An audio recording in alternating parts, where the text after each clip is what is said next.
माझं नाव अनवर अविनाश देशमुख. माझ्या नाट्यछडेचं नाव माझी नाट्य साधना. काय हो आजोबा, सारखं सारखं माझं कौतुक काय करताय? काय तर म्हणे मी नकला छान करतो.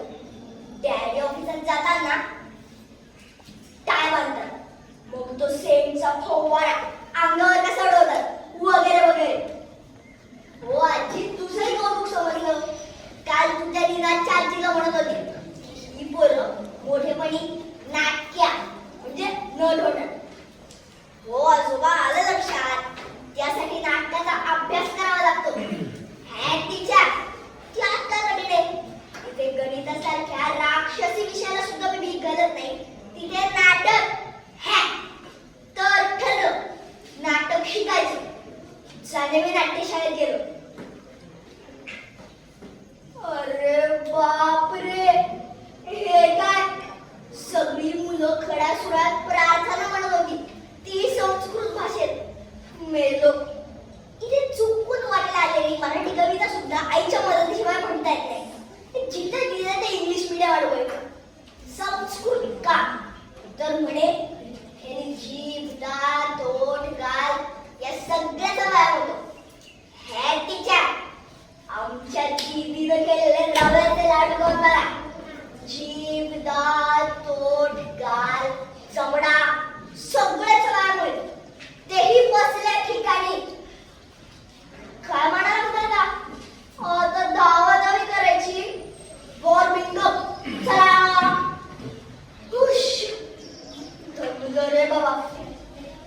आता झोपायचं. रिलॅक्सेशन. छान छान. ए पण ताई, तू सांगतेस तसे डोळे मिटायचे आणि स्वतःला विसरून जायचं. कसं जमणार आहे? जर शेजारी झोपलेल्या अद्वैतनी माझ्या हाताला हळूच चिमटा काढला तर मला त्याच्या पायावर चापटी मारावी लागणार. यालाच रिॲक्ट होणं असं म्हणतात. आता काय तरी ऑब्झर्वेशन, चिंतन, मनन. आपल्या वाटेला आलेली कॅरेक्टर्स बेडूक करण्यासाठी ह्या गोष्टी करायच्या. नेमकी माझ्या वाटेला भूमिका आली ती भिकारायची. आता भिकारायला कुठे शोधायचं? काय म्हणालात? ST stand. बरोबर सापडला बुवा एकदा भिकारी. गोड गोड बोलून त्याचा फाटका शर्ट काढून घेतला. ऑब्झर्वेशन केलं आणि मी भीक मागू लागलो. त्यात काय माझा नशीब बघा.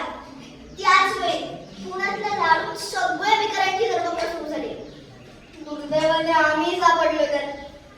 अहो अहो पोलीस काका, अहो मला का मारताय? मी काही खरं खुलं भिकारी नाहीये. मी ऍक्टिंग शिकतोय. ऍक्टिंग. विचारा पाहिजे तर माझ्या त्या भिकारी मित्राला कुठे गेला मला सोडून. चुकलंच माझं. पाळे सुद्धा ऍक्टिंग शिकून घ्यायला मिळेल त्याच्याकडून. अहो अहो पोलीस काका, अहो मारू नका मला. मी पाया पडतो तुमच्या. प्लीज. हे डॅडींचा आवाज. काय म्हणता डॅडी? आई, तू अशी घाबरून का बघते माझ्याकडे? काय? मी झोपेत ओरडत होतो, किंचाळत होतो, मी स्वप्नात होतो. खुश. स्वप्न होतं ते. काय म्हणाले साई? 4:45 वाजले. आज शनिवार.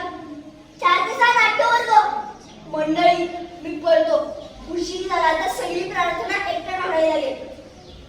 आई येतो बघ. आता दूध वगैरे नंतर. शेवटी एक खरा कलाकार आपली तहान भूक विसरून नाटक करतो. येतो मा साहेब. धन्यवाद.